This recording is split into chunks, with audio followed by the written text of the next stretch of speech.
Hai Sobat Rebahan, selamat datang di channel hiburan kaum rebahan. Admin akan meneruskan membacakan sebuah cerita novel yang sangat seru, yang sangat menarik, yang sangat menghibur, yang sangat layak untuk diikuti dari awal hingga akhir. Sebuah cerita novel yang berjudul The Story of Yichen. Tetapi sebelum melanjutkannya, pastikan kalian sudah subscribe channel ini dan aktifkan lonceng notifikasinya agar tidak ketinggalan jika admin upload video terbaru. Jika kalian menyukai cerita seperti ini, jangan lupa like. Jika berkenan, share juga ke teman lainnya agar teman lainnya mendapatkan informasi hiburan di channel ini. Baik, kita lanjutkan di part ke-240 bertepatan dengan bab ke-1136. Tadinya Nyonya Besar memang melukai tulangnya. Dokter memeriksanya sekilas dan berpikir setidaknya dia harus berbaring di tempat tidur selama seminggu. Karena Nyonya Besar lebih kesakitan, dokter masih memberinya suntikan anestesis dan pereda nyeri. Kong Delong merasa sangat bersalah dan ikut ibunya ke kamar pasien Nyonya Besar. Begitu dia memasuki kamar pasien Nyonya Kong Lince, ayahnya Kong Lince melangkah ke arahnya, mengangkat tangannya dan menamparnya dengan keras, lalu berteriak dengan marah, "Kamu ini bajingan, benar-benar tidak punya kemampuan. Untungnya tidak ada masalah serius dengan nenekmu. Kalau tidak, aku pasti akan membunuhmu." Kong Delong tidak pernah dipukuli sejak kecil. Tiba-tiba ditampar oleh ayahnya, dia benar-benar tertegun dan merasa sangat bersalah. Ketika neneknya melihatnya memukul cucunya, sedikit banyak dia merasa sedih. Jadi dia berkata, "Sudahlah Lince, Siolong masih muda, meskipun hanya semacam ini tidak terlalu bermoral, tapi juga bisa dipahami." Tuan Besar Kong dan tidak semurah hatinya yang besar, dia memelototi Kong Delong dengan berkata dengan dingin, "Tidak peduli seberapa muda, dia juga sudah dewasa, orang dewasa yang bahkan tidak bisa mengendalikan dirinya. Apa yang masih bisa diharapkan darinya?" Begitu Kong Delong mendengar ini, kedua kakinya langsung bergetar. Dia tidak takut ayahnya memukulinya, tapi dia takut kakeknya akan mengatakan sesuatu yang negatif tentangnya seperti ini.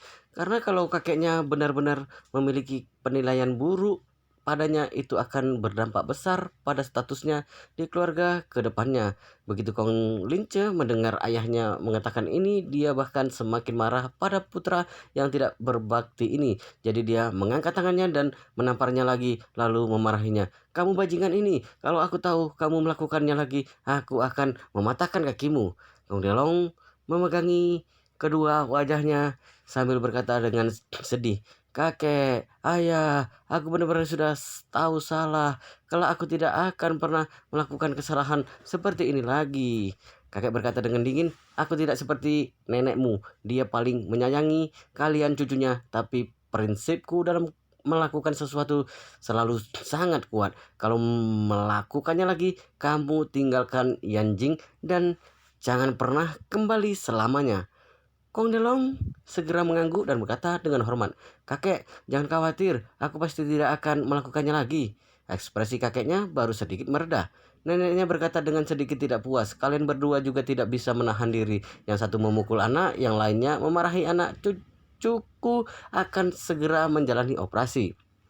Kong Delong melihat neneknya begitu melindungnya, dia sangat sedih sampai meneteskan air mata berjalan ke tempat tidur neneknya. Berjongkok sambil memegang tangan neneknya dan berkata, "Nenek, maafkan, maaf semuanya salah Siolong." Neneknya buru-buru mengulurkan tangan dan menyeka air matanya dan berkata, "Tahu salah itu bisa membuat dirimu menjadi lebih baik.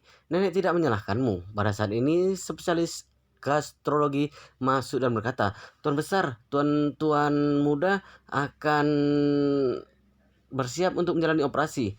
Kong Lince mengangguk dan berkata pada Kong Delong, "Ini hanyalah operasi kecil. Kamu sendiri pergilah dengan dokter. Aku akan menemani nenekmu di sini." Kong Delong buru-buru mengangguk dan menuruti dengan patuh. Ketika neneknya melihat ini, dia buru-buru berkata kepada Dong Siu Hua, "Siu Hua, kamu tidak perlu menemaniku di sini. Kamu juga pergilah."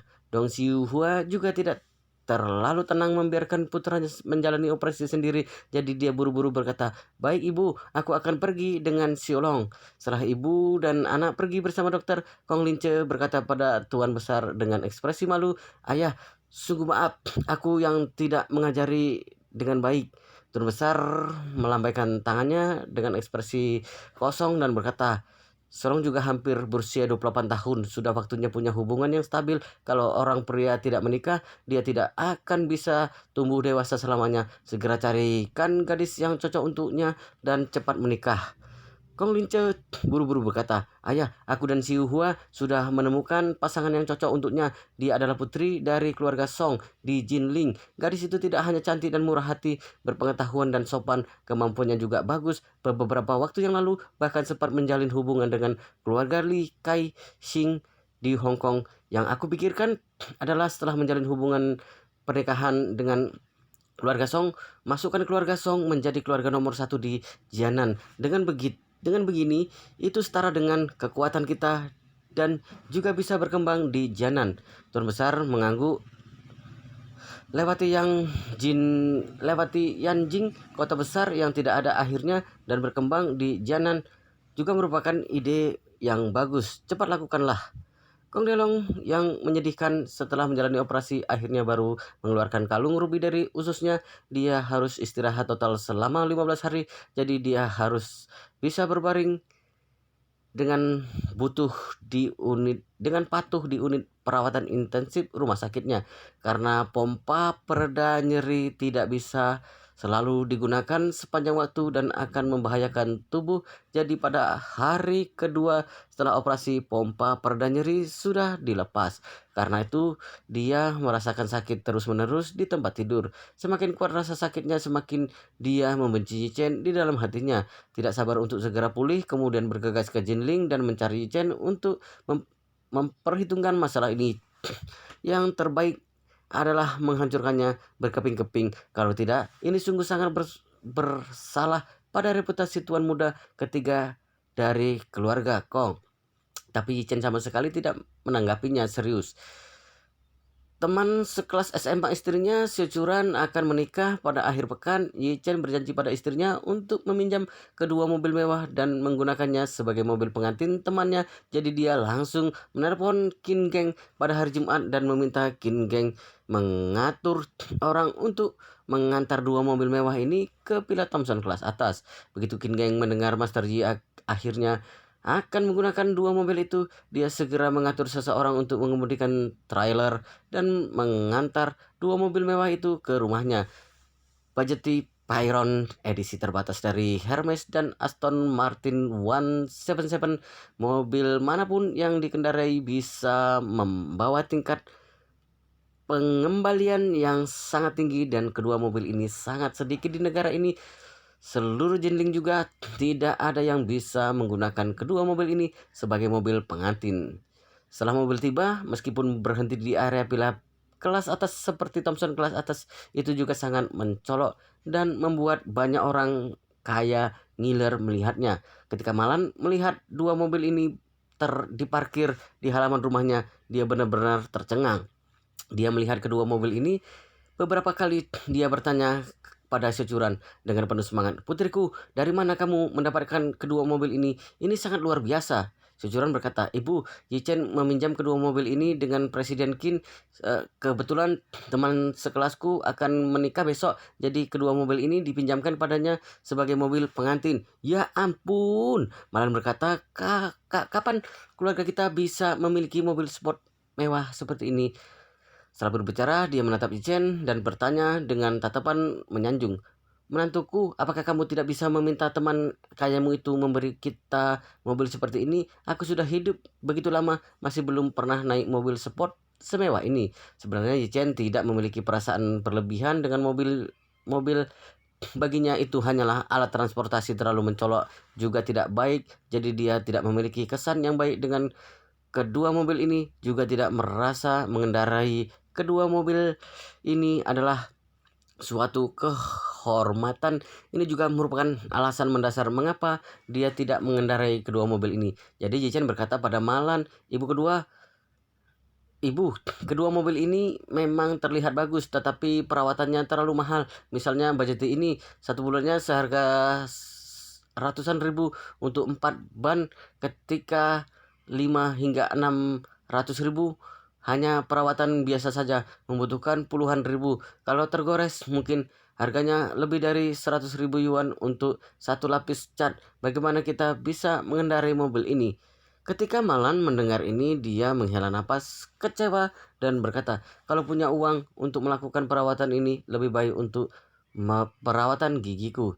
Saat berbicara, dia mengulurkan tangannya untuk menyentuh rahang bawahnya dan mengeluh. Gigi depanku sudah lama hilang, juga tidak tahu kapan bisa menanamnya. Securan berkata, "Ibu, jangan khawatir, aku sudah membuat janji dengan dokter gigi. Setelah kakimu lebih baik, aku akan membawamu menanam gigi dan membuat mahkota gigi yang terbaik."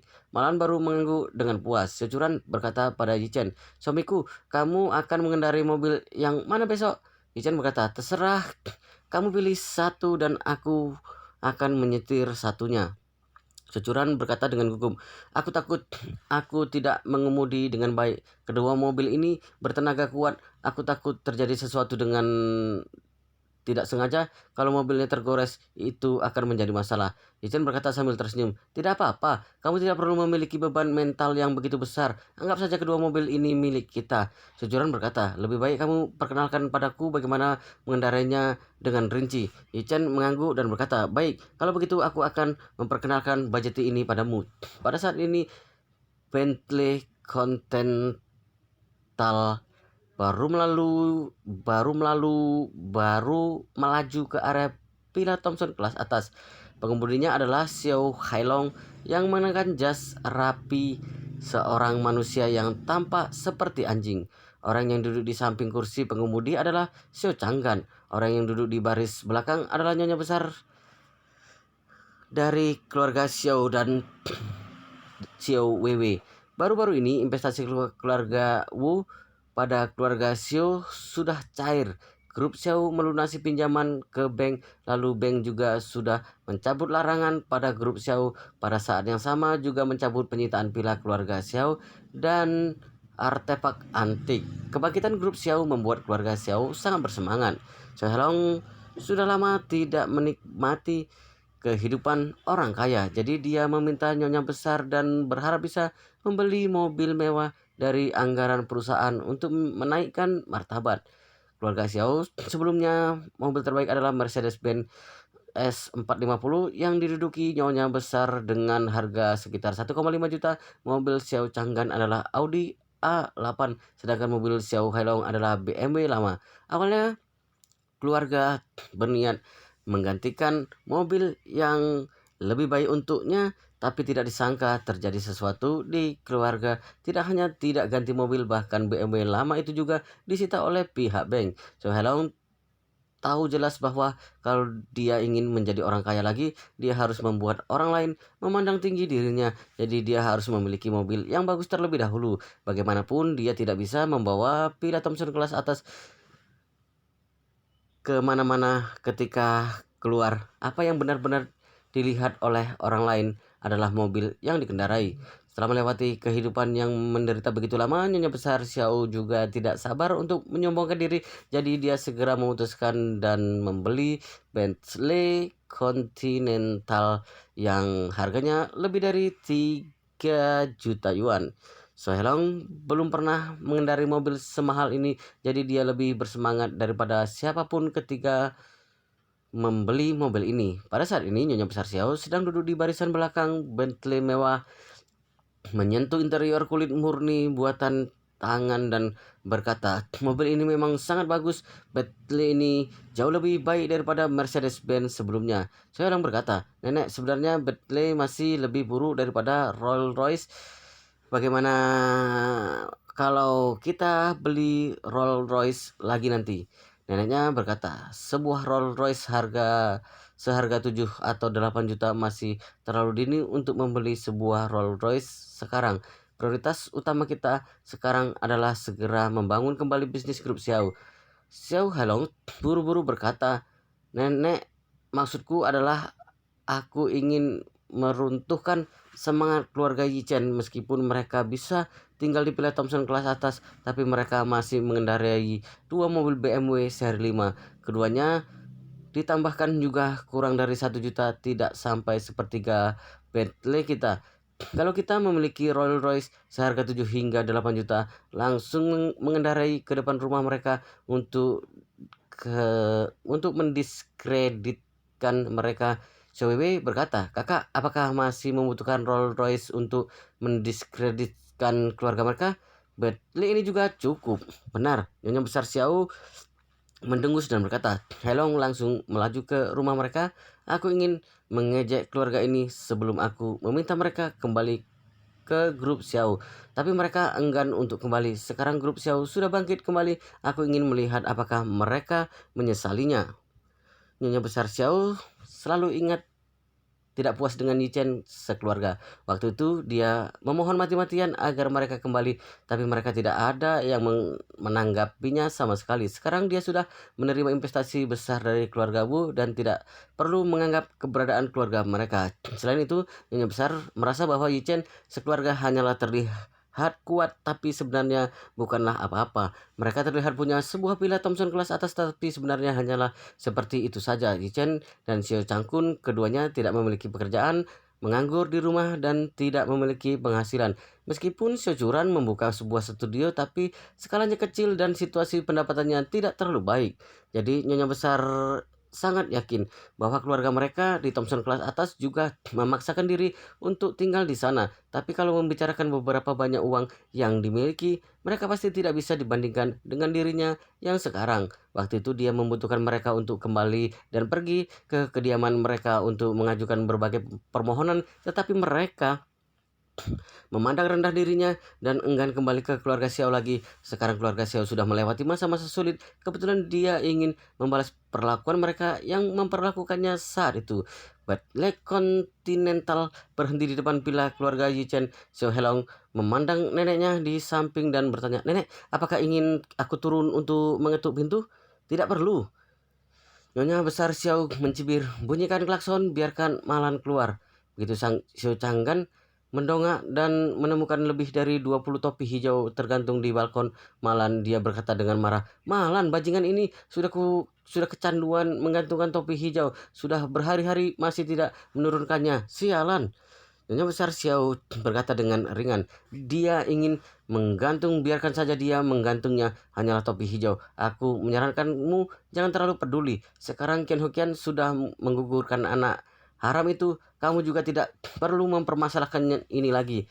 "Ibu, kamu mengatakannya dengan mudah," Xiao Changgan berkata dengan marah.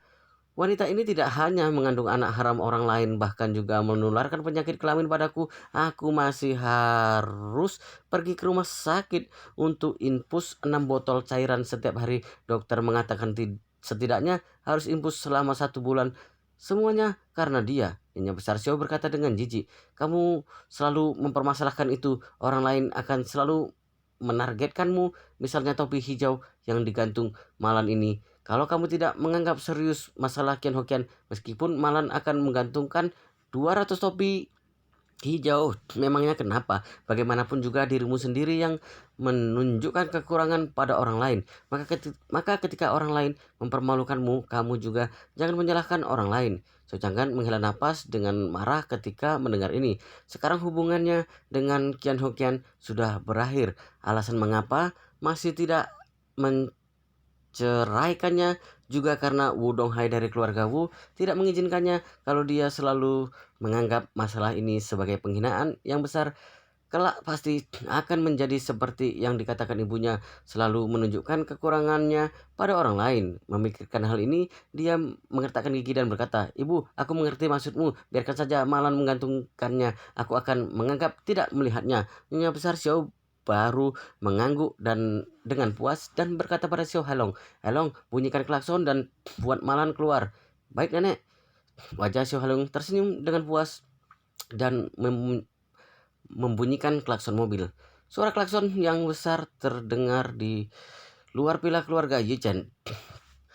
Xiao Churan dan Yichen sedang duduk di mobil sport dengan peredam suara yang sangat baik dan mereka tidak mendengar suara yang sangat jelas, tapi malah di kamar tidur di lantai atas tiba-tiba menjadi kesal mendengar suara ini dan memegang ponsel di tempat tidur dan menonton drama. Selama periode ini dia bosan di rumah. Setiap hari dia mengandalkan drama untuk menghabiskan waktu. Ketika dia sedang asik menonton drama, terdengar bunyi klakson yang terus-menerus di luar. Suara keras dan tajam itu membuatnya kesal. Jadi dia segera berjalan ke balkon dan melihat ke bawah. Tidak masalah begitu dia melihatnya. Dia hanya melihat Bentley baru berparkir di depan rumah dan terus membunyikan klakson.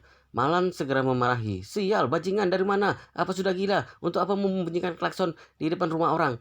Secanggan berada di dalam mobil, dia melihat Malan berdiri di pagar balkon sambil berteriak melalui jendela, berkata sambil tersenyum, "Ibu, lihatlah Malan, wanita jalang itu sudah keluar untuk mengutuk."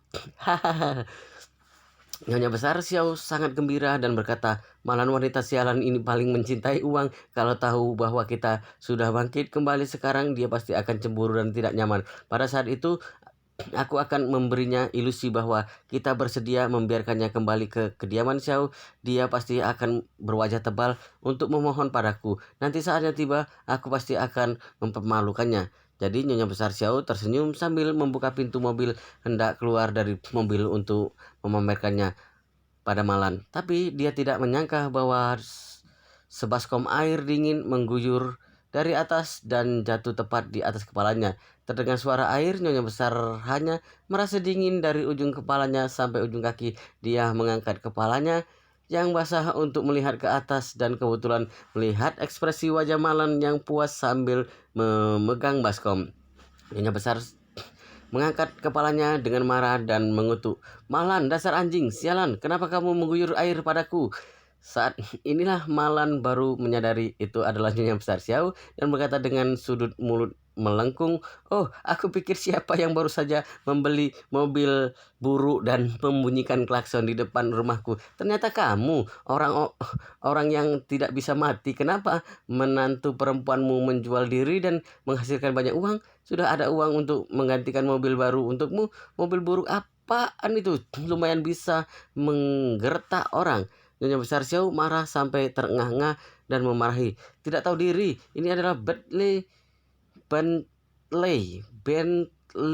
Continental, diimpor dari Inggris lebih dari 3 juta. Malan bersandar dari pagar dan berkata dengan ekspresi jijik, "Oh, mengendari mobil lebih dari 3 juta dan sudah merasa yang paling hebat. Apa kamu tahu mobil apa yang dikendari oleh putri dan menantuku?" Nyonya besar Xiao tersenyum dingin dan berkata, "Bukankah mobil putrimu hanyalah BMW 520? Aku katakan padamu, mobilku ini bisa membeli 10 mobilnya." Malan mengatakan, "Cuih," lalu berkata, "Lihatlah, orang tua sepertimu ini hanyalah Bentley seharga lebih dari 3 juta. Apa-apaan itu? Menantuku memiliki 2 mobil mewah.